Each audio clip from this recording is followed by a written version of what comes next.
Bom dia, boa tarde, boa noite a todos vocês. Vamos lá começar nossas aulas do projeto Carro de Matemática, tá bom? Vou ser um dos professores de vocês de matemática. O outro professor é o Caio. Essas 2 primeiras semanas eu vou dar as aulas de teoria, tá bom? Terminando uma primeira parte do conteúdo, né? E nosso primeiro conteúdo vai ser a teoria dos conjuntos, certo? E então é isso, nosso objetivo é ajudar vocês que, por conta do EAD, principalmente um dos motivos, né, por conta do EAD, né, tiveram dificuldades em entender certos assuntos, então a intenção é ajudar vocês, e além das pessoas também que, enfim, ainda não estudaram, mas querem adiantar, talvez, enfim, né, quem sabe, ou ainda você que já passou do primeiro ano, né, mas talvez algum detalhezinho ou outro, talvez você não tinha visto, ou não lembra, né, então é sempre bom, né, reforçar, né, enfim, então a gente tem o objetivo de ajudar vocês, tá bom? Então vamos lá, vamos começar com conjuntos no dia de hoje. Beleza? Vamos lá. Primeiramente vamos ter uma noção básica do que é um conjunto, certo? De forma intuitiva, assim, simples, a gente pode entender um conjunto como uma coleção de objetos, sejam eles reais ou abstratos, certo? Você pode dizer que o conjunto é uma coleção de números, né? Uma coleção de pessoas, uma coleção de estados, cidades, de bolas, né? Você pega um conjunto de bolas numeradas de 1 a 100, né? Enfim, um conjunto de bolas. Então, podem ser coisas reais, como as bolas, pessoas, né? Ou abstratos, números, conjuntos até, a gente vai ver que a gente tem conjuntos cujos elementos são outros conjuntos. A gente vai ver isso. Então, assim, conjunto é uma coleção de coisas, né, de objetos. Essas coisas, esses objetos, podem ser o que você imaginar, certo? Podem ser até conjuntos, certo? Então, beleza? E os objetos desse conjunto, essas coisas de um conjunto, nós denominamos por elementos, tá? Então, quando a gente pega os exemplos, né, o conjunto de todas as cidades do Brasil, as cidades são os elementos, certo? Desse conjunto. Quando a gente pega o conjunto de todos os estudantes da sua escola, os estudantes da sua escola são os elementos desse conjunto. Quando a gente pega o conjunto de todos os números ímpares, os números ímpares são os elementos desse conjunto. O conjunto do subconjunto de um certo conjunto, né? A gente vai ver ainda, né? O conjunto das partes, né? Ou família das partes. Ou seja, os subconjuntos de um certo conjunto são os elementos desse conjunto. Beleza? Então, inicialmente, essa coisa de conjunto ser elemento de conjunto pode parecer estranho, né? Mas acho que isso vai ficar mais aclarado quando a gente for ver ainda nessa aula, né? Conjuntar as partes, certo? Enfim. Vamos lá. Existem 2 formas de representar um conjunto. Pode ser especificando o elemento, ou seja, dando uma característica, uma propriedade, algo que defina ele, mas não diga quais são, digamos assim, você não lista eles. Certo? E a outra possibilidade é listando, né? Ou seja, dizendo cada um deles, né? Explicitamente me dizendo quem que é cada um, né? Quem é todo mundo que está nesse conjunto, beleza? E os exemplos, né? Conjunto A formado pelos estados do Brasil, né? Quando eu digo A entre chaves, né? A gente representa o conjunto, quando a gente quer dizer os elementos de um conjunto, a gente bota entre chaves, seja listando ou especificando, tá? Quando a gente diz estados do Brasil, a gente caracteriza eles, a gente define quem são os elementos, mas não diz quais são. A gente não diz que os estados são Ceará, Bahia, enfim, a gente não diz isso. A gente não diz os estados, a gente define, a gente especifica os elementos. Outra forma é através de propriedade, né? A é o conjunto do X, tal que X é estado do Brasil, tá? Essa barrinha vertical, pelo menos no contexto de conjunto, a gente significa, né, tal que, certo? Então, X, conjunto 2x, tal que X é estado do Brasil. Beleza? Outra forma, né, é listando seus elementos. Então, quando dizemos que C é o conjunto dos números naturais de 1 a 4, até 4, essa forma que eu disse oralmente foi especificando, né, aí listando entre chaves, a gente vai colocar explicitamente seus elementos. Ou seja, 1, 2, 3, 4. Show? Observações importantes. Um elemento, ele pertence ao conjunto, certo? Então, essa relação de pertinência é de um elemento para um conjunto, certo? Não é um conjunto que pertence a um elemento, tá? Um elemento pertence a um conjunto. Ou não, né? Ele pode não pertencer. Esse símbolo desse parece um né? Esse símbolo que parece um aí é o pertencer, significa pertencer, certo? Aqui no contexto, né, de conjuntos aqui. E o tracinho, né, se tracinho seria o não pertence, né? A maioria das vezes esse tracinho com um símbolo, né, significa a negação, né, e claro, né, do que significa o símbolo, no caso de pertencer. Então a negação seria não pertencer. Em geral, o tracinho significa isso. Mas pelo menos nesse caso aqui certo? Então, x pertence a k e x não pertence a k, tá? Beleza. Outra coisa importante é que conjuntos não enxergam elementos repetidos. Então, digamos que não importa a quantidade de vezes que você repete o mesmo elemento, você está dizendo a mesma coisa. Você está falando de um mesmo conjunto. Então, se você tem um conjunto e aí você pega um dos elementos dele e aí você escreve quando você vai listar os elementos, né? Você coloca mais de uma vez o mesmo elemento, é a mesma coisa que você colocar uma vez só. É até redundante. Então, coloque somente uma vez, certo? Porque colocar mais de uma vez é redundante, né? É a mesma coisa, certo? Não muda. O conjunto não fica diferente. Beleza? Outra coisa importante também é que existe um conjunto que não possui elementos. É como a introdução do zero na matemática, né? A importância dele, né? É o que seria o zero, né? A gente tinha números que diziam a quantidade de coisas, né? 1, 2, né? Eram os números naturais, os números mais comuns, assim, que fazia mais sentido.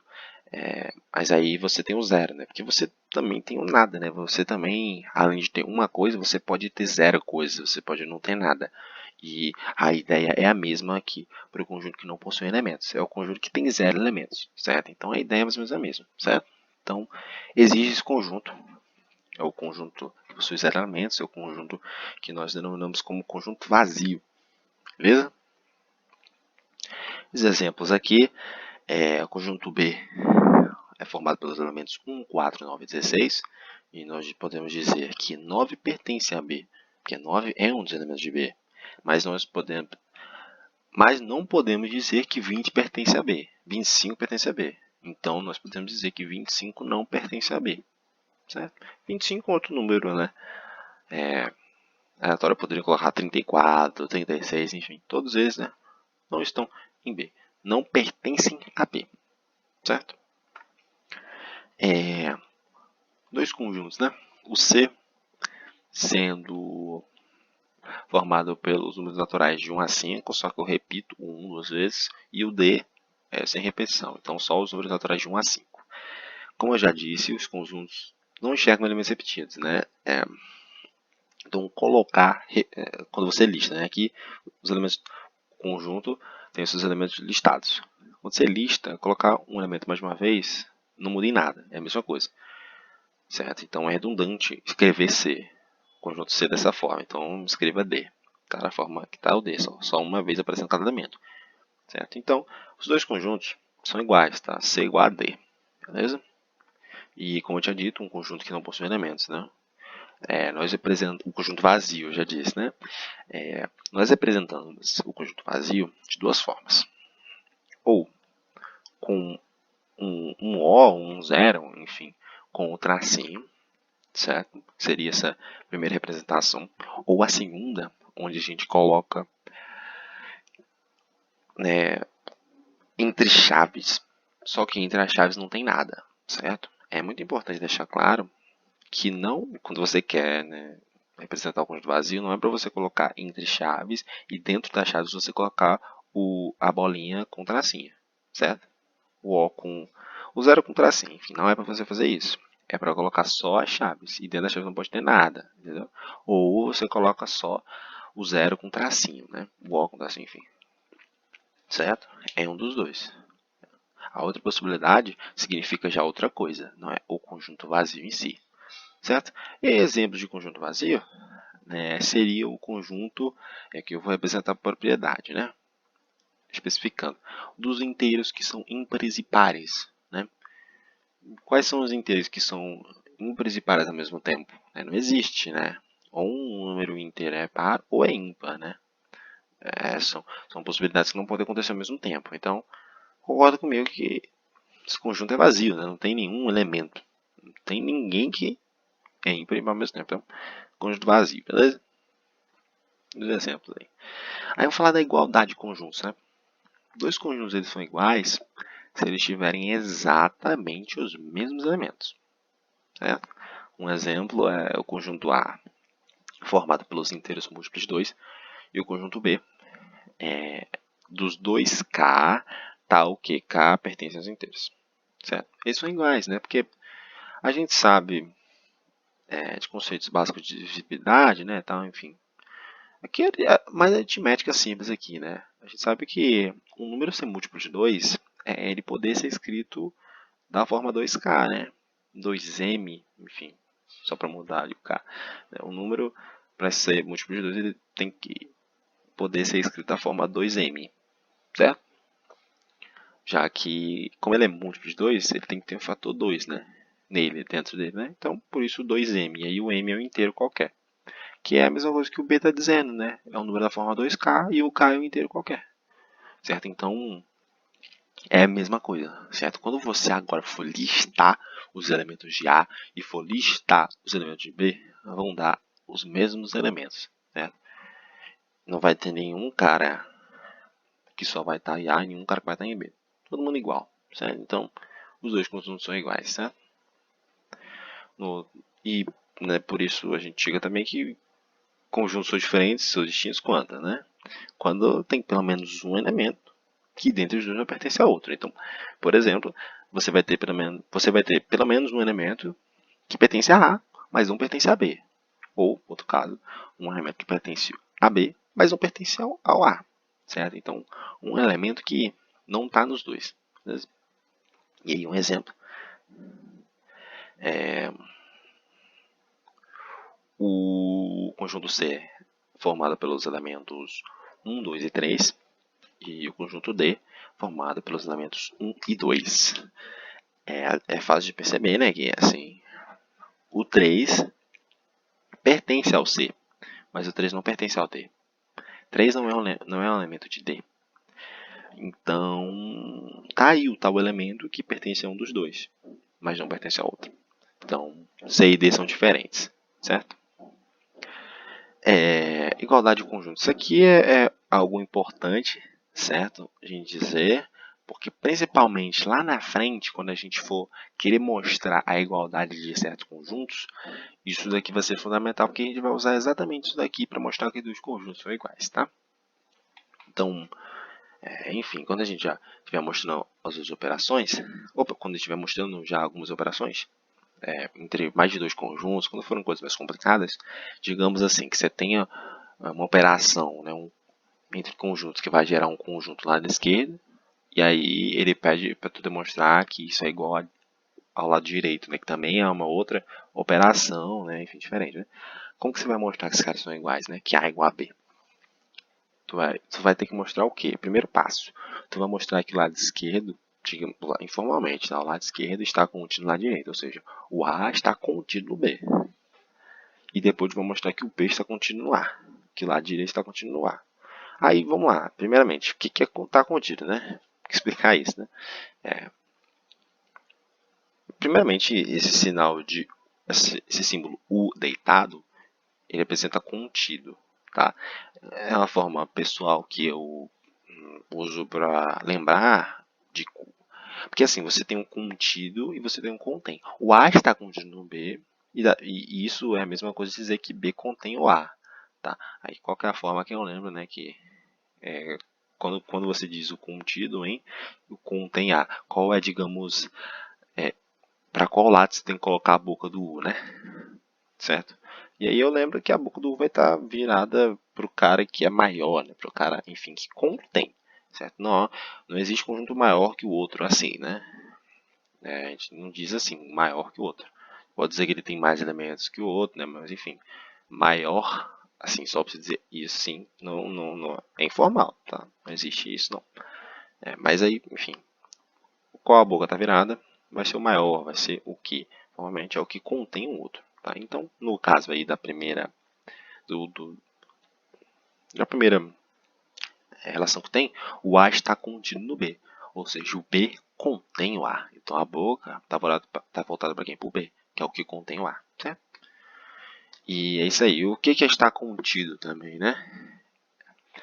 É você ter todo o elemento de A pertencendo ao B. Qualquer elemento que pertence a vai pertencer a B. Isso na primeira relação. Tá? Então, o B ele contém o A.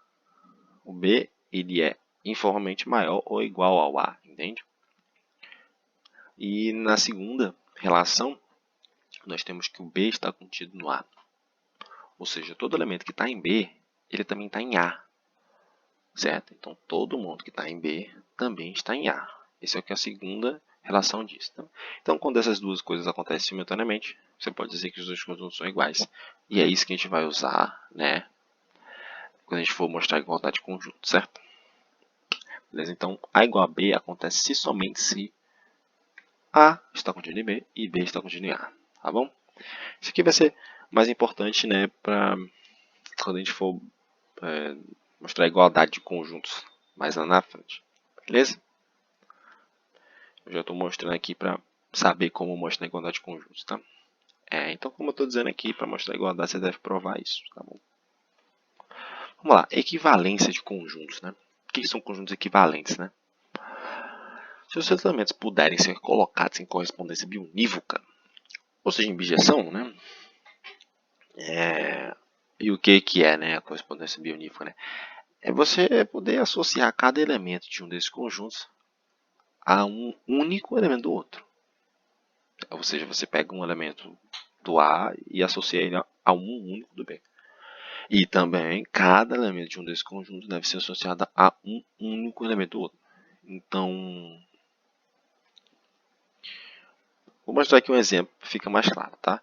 Você só pode ter uma relação de um elemento do A com o B, certo? É isso. Uma associação, né? Vou dar o exemplo aqui com um conjunto ser formado pelos elementos A, B, C, D e E, e o conjunto D formado pelos elementos 1, 2, 3, 4 e 5.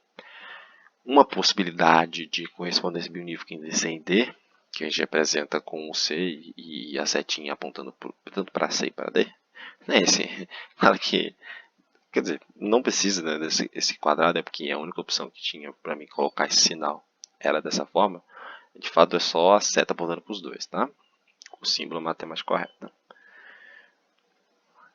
E aí, uma possibilidade de correspondência biunívoca que você pode fazer entre os dois conjuntos é associando o primeiro do C com o primeiro do D, o segundo do C com o segundo do D, e assim por diante, né? Da forma mais simples, né? Então, você vai associar o 1 com A, o 2 com B, o 3 com C, e assim por diante. Mas você também poderia associar o segundo do C com o primeiro do D, o terceiro do C com o segundo do D e assim por diante. Você também consegue formar outras, entendeu?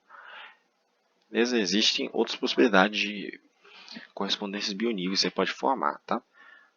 Mas assim, basicamente, o objetivo, né, de conjuntos equivalentes poderem ser colocados em correspondência bionívoca, né?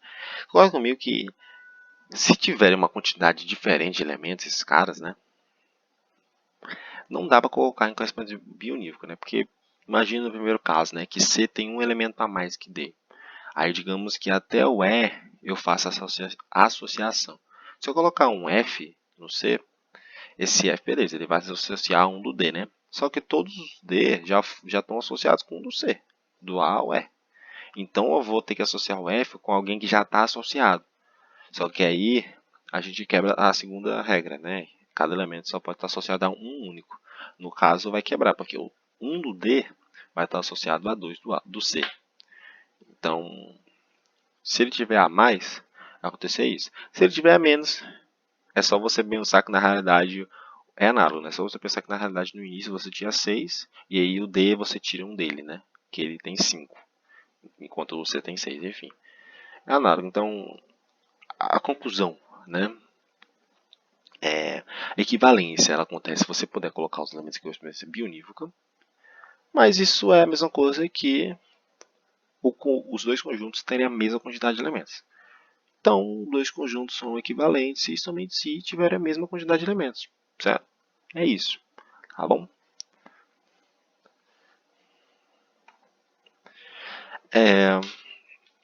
Aí pode parecer naturalmente, né? Voltando aqui. Sem necessidade, né, sei lá, explicar com esse bionívoco, mas isso é definição que é importante, principalmente para o próximo que eu vou dizer aqui, conjuntos finitos, né? É importante, né, dizer equivalência, né? Formalizar isso, beleza?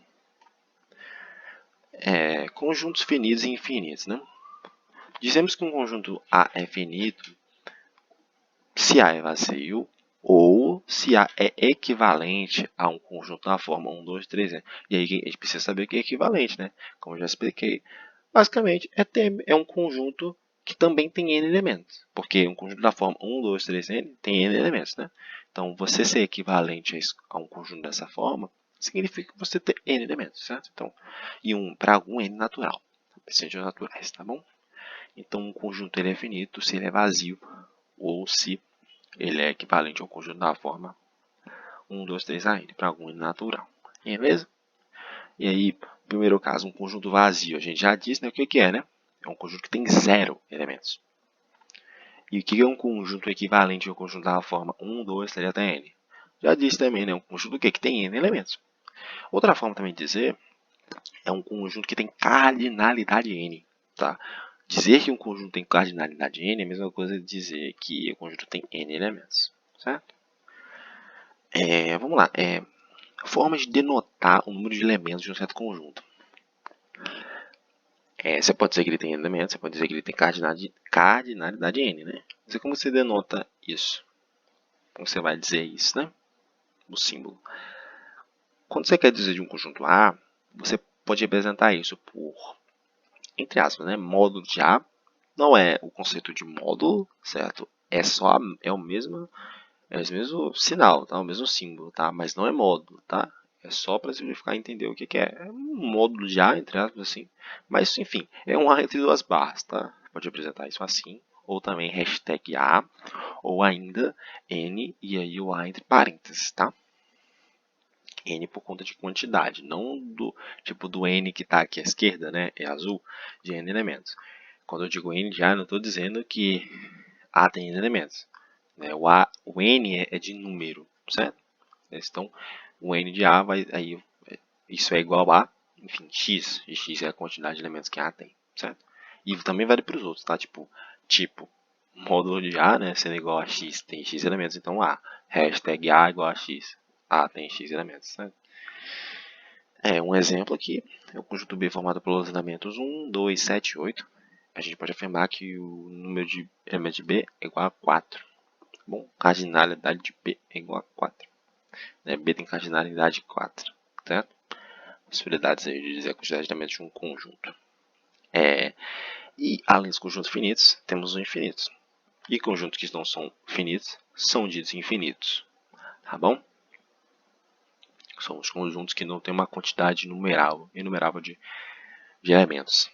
Beleza? Então, digamos que você vai começando a enumerar, mas aí você nunca vai parar de enumerar. Então, são os infinitos aí. Certo? Exemplos de conjuntos infinitos são conjuntos de números naturais, conjunto de números inteiros, conjunto de números racionais e o conjunto de números pares, né? A gente sabe que, né, que é aqui, né, o conjunto do x tal que x é inteiro par. Conjunto de números pares. Já que os números naturais são infinitos, o conjunto dos números pares também tem que ser, porque o que é um número par? Né? O número par é duas vezes algum número natural, né? Se você tem infinitos naturais, você vai pegar cada um deles e vai multiplicar por 2, né? Então vão ter infinitos pares, consegue entender, né? Você imagina uma lista dos números naturais. Aí o que, que vai ser? Você vai gerar os pares multiplicando cada um dos elementos por 2. Se tem infinitos naturais, tu vai multiplicando cada um por 2, só que tu nunca vai parar, né? Porque são infinitos elementos, então o conjunto dos pares também é infinito. Tá bom?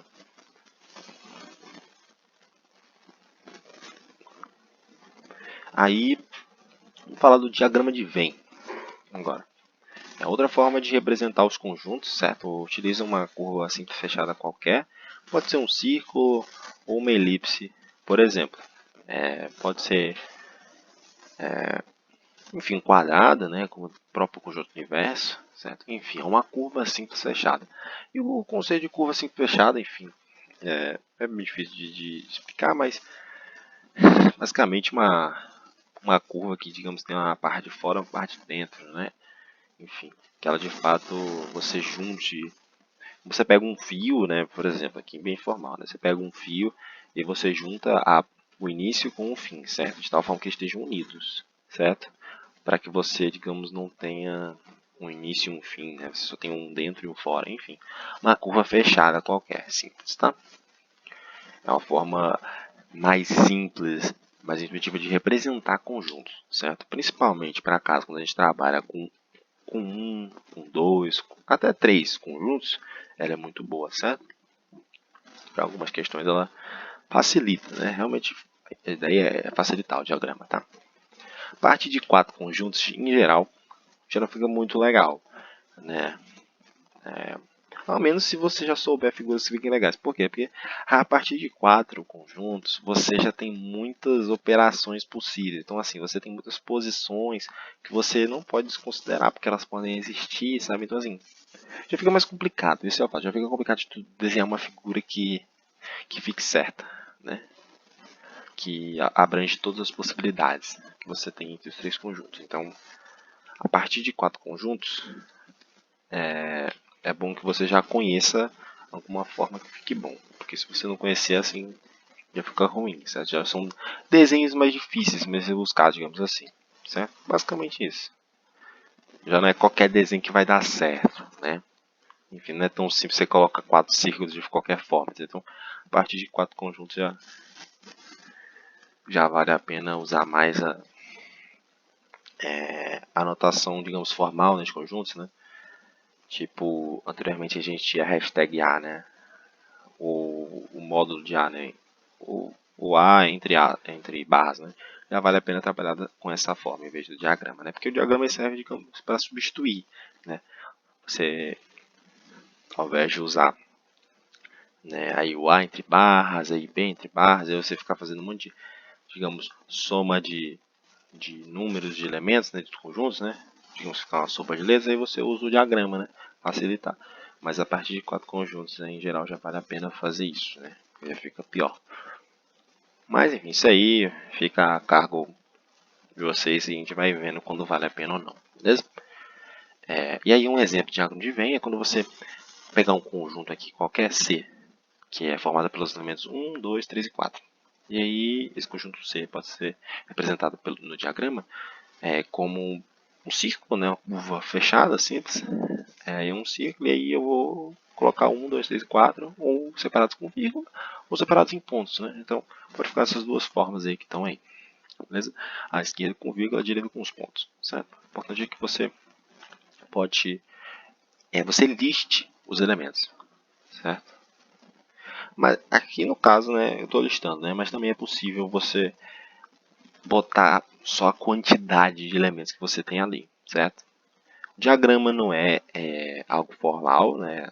É algo realmente, como eu tinha dito, para facilitar, certo? É facilitar, para ficar mais lógico, mais intuitivo, fique mais fácil.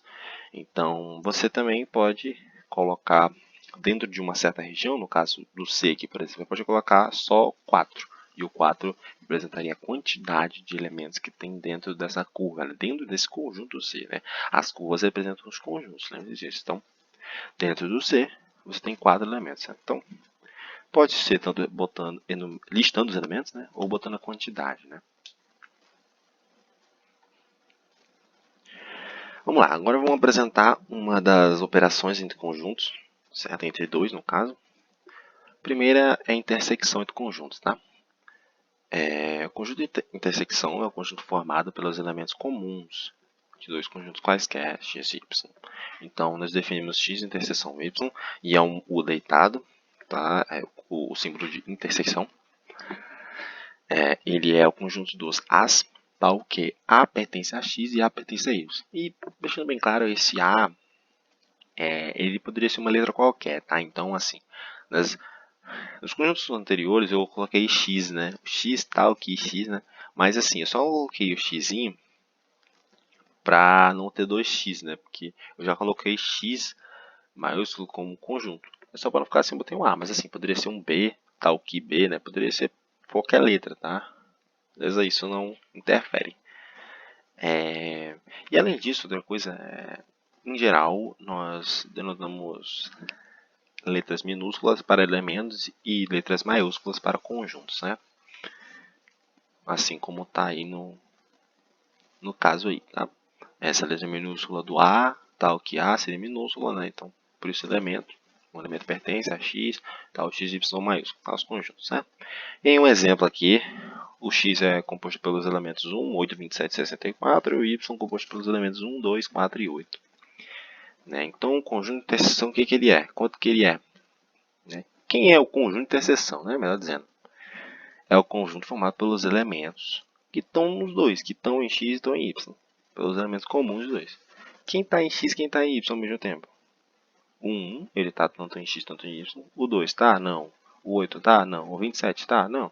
O 64 está? Não. O seu 4 está? Não. Mas o 8 está. Então, qual conjunto? Quem são os elementos que pertencem aos dois ao mesmo tempo? O 1 e o 8. Então, por isso, conjunto de interseção XY é conjunto formado pelos elementos 1 e 8. No diagrama de Venn, nós podemos representar dessa forma, né? A gente tem o círculo elástico representando o conjunto X e o conjunto à direita representando o conjunto Y. Os elementos que pertencem, digamos que exclusivamente a X, são 27 e 64. Os elementos que a gente já disse, né? A interseção entre X e Y é um 1 e o 8. E os elementos que pertencem exclusivamente a y, né? Ou seja, que pertencem a y, mas não pertencem à interseção, ou seja, que pertencem a y, mas não pertencem a x, né? É o 2 e o 4. Por isso, essa posição à direita, né? Isso é uma coisa importante, né? No diagrama de Venn, quando você for colocar os elementos ou a quantidade, né? Enfim, vale, tem duas utilidades, como eu já tinha dito. É importante que você coloque na posição certa, né? Tipo assim, quando você tem um elemento que pertence a somente um dos dois conjuntos, certo? Não coloque ele na interseção, porque se você colocar na interseção, você está dizendo, né, ou está subentendido que ele pertence aos dois. Mas, como eu estou dizendo, ele pertence a somente um dos dois. Então, é para você colocar numa posição que só pertence a um dos dois, certo? Então, no caso aqui, eu não poderia colocar o 27,64, nossos dois elementos, dentro dessa parte do meio aí, que é a que está em 1, 8. Porque eu estaria subentendido que ele também pertence a y, mas não é o caso. Então, é importante que você coloque ele do lado de fora, digamos assim, certo? Então, a posição do diagrama de Venn é importante, certo? Exatamente por conta dessa posição que você tem que seguir, né? Você tem que seguir essa regra, digamos assim, né? Que cria as dificuldades, né, a partir de 4 conjuntos, como eu estava dizendo, diagrama de Venn, tá? Beleza? Aí, dois casos importantes, né, de intersecção de conjuntos, que a gente tem que dizer, é quando dois conjuntos não têm intersecção. Ou melhor, quando o conjunto, intersecção, é um conjunto vazio. Ou seja, não tem intersecção, digamos assim. É um conjunto vazio. Não tem elementos que pertençam aos dois ao mesmo tempo. E é o caso, por exemplo, né, dos conjuntos A e B que estão representados aí pelo diagrama. O conjunto A formado pelos elementos 1, 3 e 5 e o B por 2, 4 e 6. Não tem nenhum elemento aí que pertence aos dois ao mesmo tempo. Então o conjunto de interseção é o vazio, certo? Nós dizemos que os conjuntos A e B são conjuntos disjuntos, certo? É assim que a gente diz que os conjuntos A e B são disjuntos, né? Se a interseção entre eles é vazia, é o conjunto vazio, eles são disjuntos, certo? Então, disjunto significa isso, certo? Intersecção entre os dois conjuntos é o conjunto vazio, certo? Outro caso importante é quando você tem dois conjuntos, tal que um está contido em outro, certo? No caso, o A está contido em B. Quando você tem um conjunto, por exemplo, aqui, que o A está contido em B, a intersecção entre eles vai dar um dos conjuntos. E qual? Vai dar o que está contido, certo? Vai dar o A, no caso. O A intersecção B vai dar o que está contido. Quem é? É o A. Então, A intersecção B, nesse caso, vai dar o A, certo? Ou seja, por que ele dá o A, né? Porque todo mundo que está em A também está em B, né? O que é a intersecção? É o cara que está no primeiro e está no segundo. Só que se todo mundo do primeiro está no segundo, então a intersecção vai ser todo mundo do primeiro, né? Beleza? E aí, novamente, né, a importância da posição certa, né? Tipo, o 2, 4 e 6, ele está em B, mas ele não está em A. Então você não poderia colocar ele dentro do círculo ali que está representando o conjunto A. Tem que botar ele fora. Só mais um exemplo. E aí, o que é? Ou melhor, quando você diz que A está contido em B, a gente pode dizer que há um subconjunto de B, certo? A está contido em B, ou B contém A, é a mesma coisa, né? Que A é um subconjunto de B, beleza? Então, o que é subconjunto? É um conjunto que está contido em outro. Então, A ser subconjunto de B significa que A está contido em B. E A está contido em B significa que há um subconjunto, tá? São duas coisas sinônimas, basicamente, significam a mesma coisa, tá? E aí, que, né, entre parênteses, né, tem aquele símbolo, né, do deitado, só que agora tem uma diferença dos anteriores, né, que eu tinha dito, que tinha posto, né? Um dos tracinhos do sinal de igualdade, né? Tem uma retinha horizontal, um segmento horizontal ali, não tem, né? Um pouquinho diferente, né? E aí, isso é diferente, né, do outro que eu tinha posto? Só um U deitado, que é o que em geral aparece mais? Não, é a mesma coisa. Só que são notações diferentes, tá? É a mesma coisa, tá? Então, escrever com o tracinho ou não é a mesma coisa, tá? Por que existe o tracinho? Porque em algumas situações você pode querer estar falando somente de subconjuntos, ou seja, de caras A que estão contidos em B, mas que são diferentes de B, né? Isso é o que a gente chama de subconjunto próprio, tá? Uma coisa que pode aparecer por aí, enfim, vocês sabem, né? Então, o subconjunto próprio é um cara que está contido em B, mas que é diferente dele, ou seja, o que é o subconjunto próprio de B? É um subconjunto de B.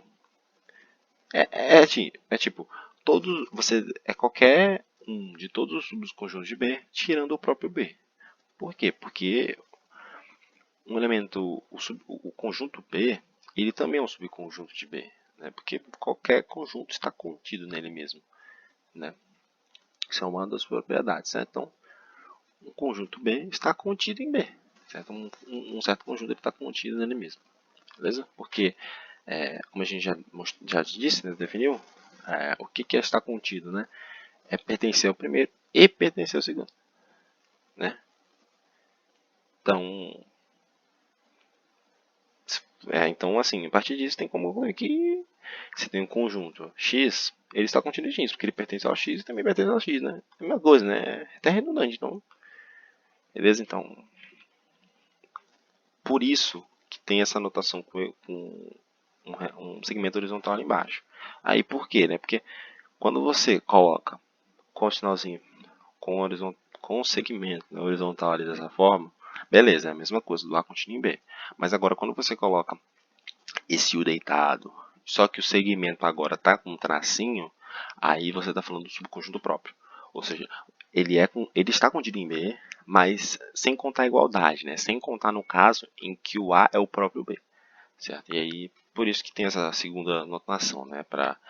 Principalmente quando você for falar desses casos, né? Por algum motivo você queira falar, né, dos subconjuntos próprios, subconjuntos dos caras que estão contidos, mas não são iguais, beleza?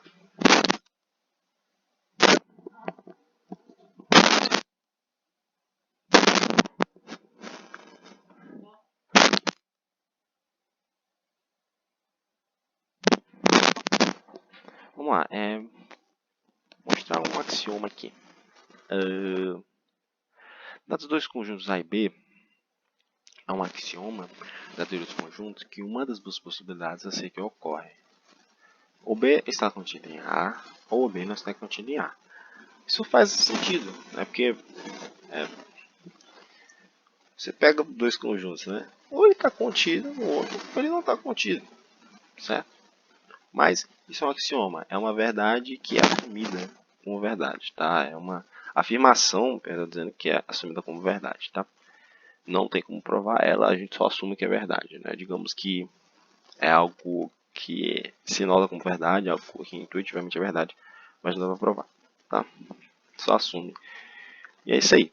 E aí, algo importante é o que? Essas possibilidades são mutuamente excludentes. O que é isso, né? Elas não podem ocorrer simultaneamente. Se você tem um conjunto B que está contido em A, ele não pode não estar contido em A, né? Enfim, se ele está contido em A, se ele não está contido em A, ele não pode estar contido em A. É um ou outro, certo? Só exatamente uma das possibilidades pode ocorrer. Ou ele está contido ou ele não está contido. Então, isso que seria um mutuamente excludente, certo?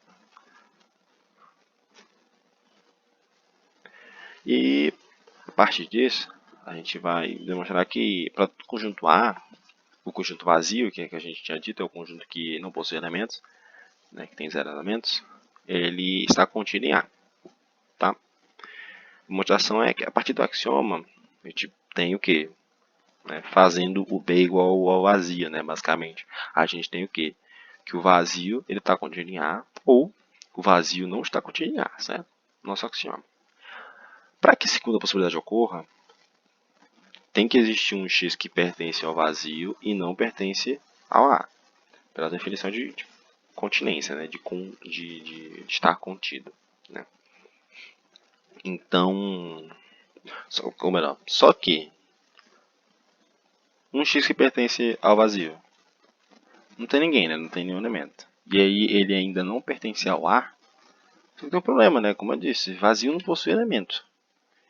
Então não existe esse x que satisfaça isso, que pertence ao vazio e não pertence ao A. Não tem. É impossível isso. Então, essa possibilidade não pode ocorrer.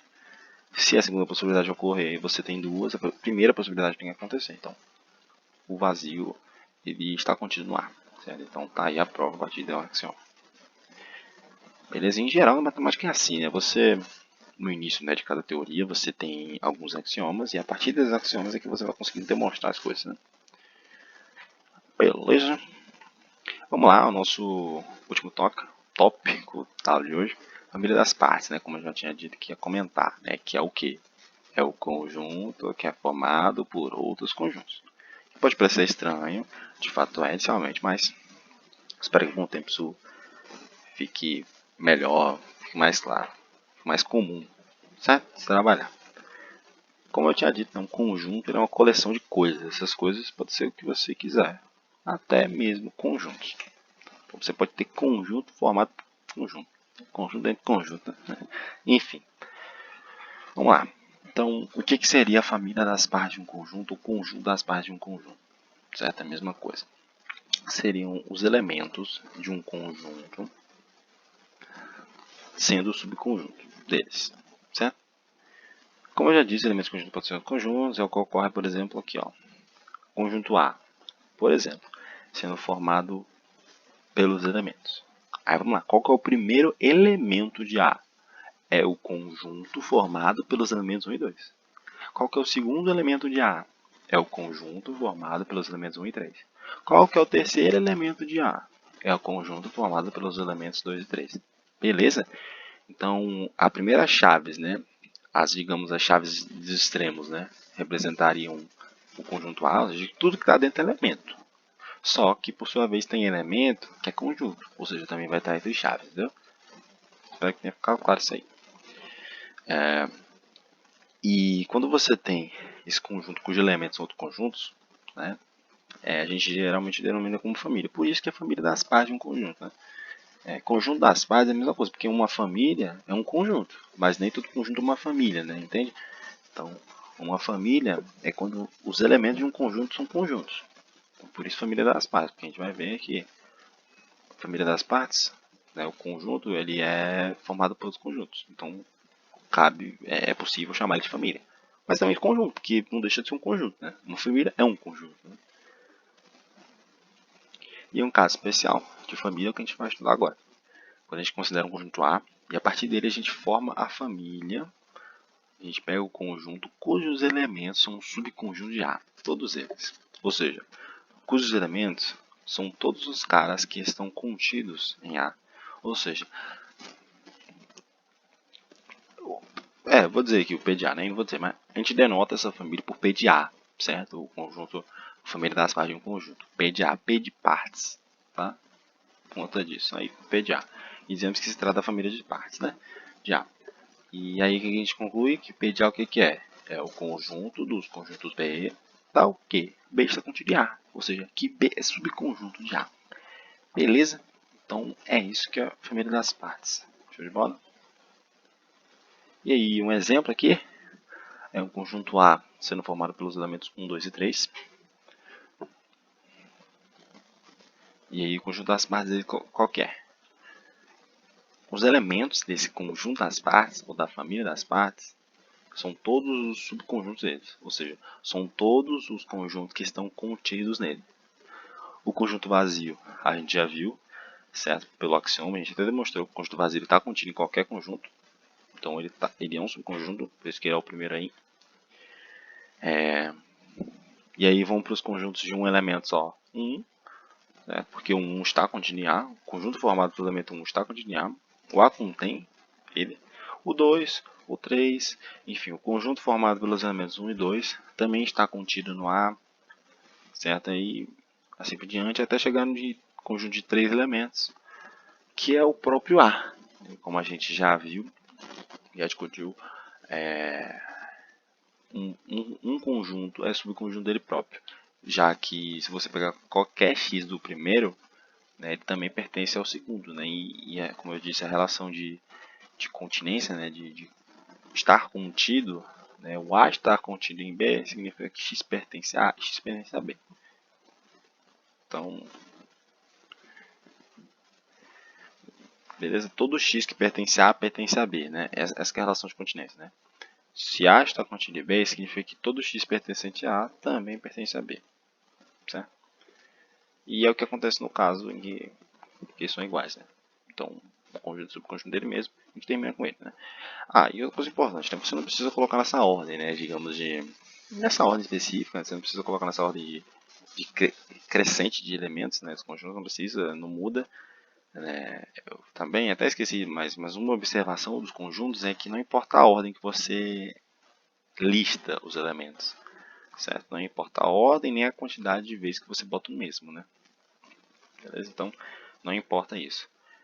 Nem dentro do conjunto total, muito menos dentro de um conjunto de um elemento só, né? Tipo, do elemento que é o conjunto 1, 2, por exemplo, né? O conjunto formado dos elementos 1 e 2.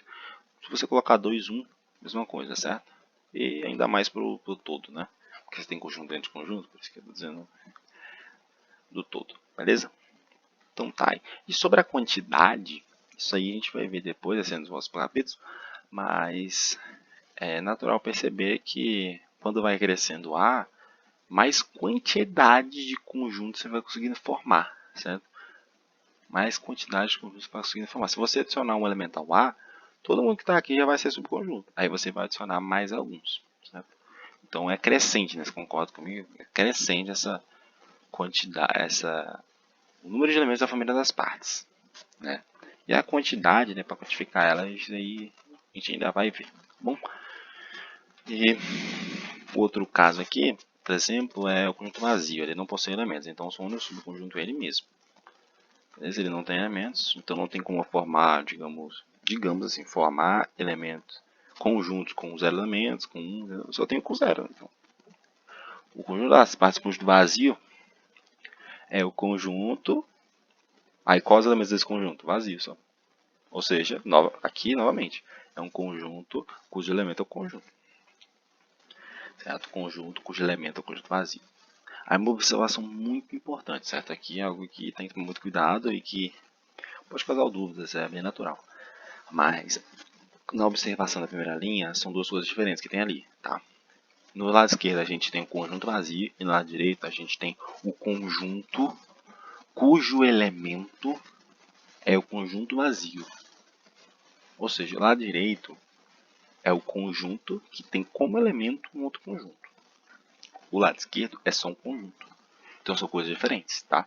Então é exatamente por isso que lá no início da aula eu tinha dito que aquele conjunto, né, que não possui elementos, né, que a gente já conhece, né, pelo conjunto vazio, né, você não pode representar ele como, né, a bolinha, tracinho, entre chaves, certo? Ou entre chaves não tem nada, ou é só a bolinha que tracinho, certo? São coisas diferentes. Quando a gente faz essa segunda representação, como eu já disse, a gente está representando um conjunto cujo único elemento é o conjunto vazio. Então é conjunto dentro de conjunto, né? Então, aí você pergunta, né, quanto que vai ser, né, o P desse cara aqui na direita, né? O P do conjunto cujo único elemento é o conjunto vazio. Qual que vai ser a família das partes? Qual que vai ser o conjunto que contém todos os... O conjunto que é formado por todos os subconjuntos desse conjunto aí, que no caso é o conjunto cujo único elemento é o conjunto das partes. É o conjunto vazio. É importante de ressaltar isso aqui porque realmente confunde. E espero que esteja ficando claro. Realmente algo confunde, né? Mas são pequenos detalhes aí, tá? E aí, vamos lá. Quem são os subconjuntos desse conjunto aí? Vai ser o próprio, porque a gente já viu que um conjunto é subconjunto dele mesmo, então o próprio cara. E quem que também é? É o vazio, né? Por quê? Porque o vazio ele é subconjunto de qualquer um, certo? De qualquer um. Subconjunto de qualquer conjunto, o vazio é subconjunto. Então, é o vazio, porque ele é de qualquer um, e o próprio cara. Tem mais alguém? Não tem, porque você já colocou os conjuntos formados por 0 elementos, que é o próprio vazio, ou com um elemento, que é o próprio aí que tem aí. Não tem dois, não tem três, então estão todos aí, certo? Então, tá aí. Essa última parte para que ficar claro. Quaisquer dúvidas podem escrever nos comentários ou no nosso Instagram, certo? Mas é muito importante você realmente entender essa diferença, essa sutil diferença, né? Eu vou repetir pela última vez. Né? O primeiro caso, na primeira linha ali, né, você tem um conjunto vazio, ou seja, um conjunto que não tem elemento. E no segundo caso, na direita, você tem um conjunto que tem elemento. Qual é o elemento desse cara? É o conjunto vazio, certo? E é uma família, né? Porque um elemento desse conjunto é um conjunto também, certo? Então, no final da aula, certo? É uma primeira parte de conjuntos. A gente ainda tem ainda umas boas aulas ainda. Várias aulas aí de conjuntos. Espero que vocês tenham gostado. Quaisquer sugestões, críticas, enfim, comentários aí, façam por favor. Isso é importante para a gente saber como é que a gente está andando. Então, para a gente ganhar experiência é muito bom. Então, eu agradeço aqueles que puderem aí dedicar um tempinho para comentar, para tirar dúvida também, enfim. Tanto no YouTube aqui, nos comentários, tanto no Instagram que está aqui na tela, né, o projeto CAR, tudo minúsculo, tá? Então é isso. Eu quero agradecer por todos pela atenção, por estarem me ouvindo até agora, por estarem interessados em aprender um pouquinho, né, de matemática, certo? Que, enfim, conhecimento é tudo, né? Então é isso, tá? Agradeço novamente e um beijo no coração, um bom dia, uma boa noite, uma boa tarde para todos. É isso aí, obrigado e tchau, tchau, galera.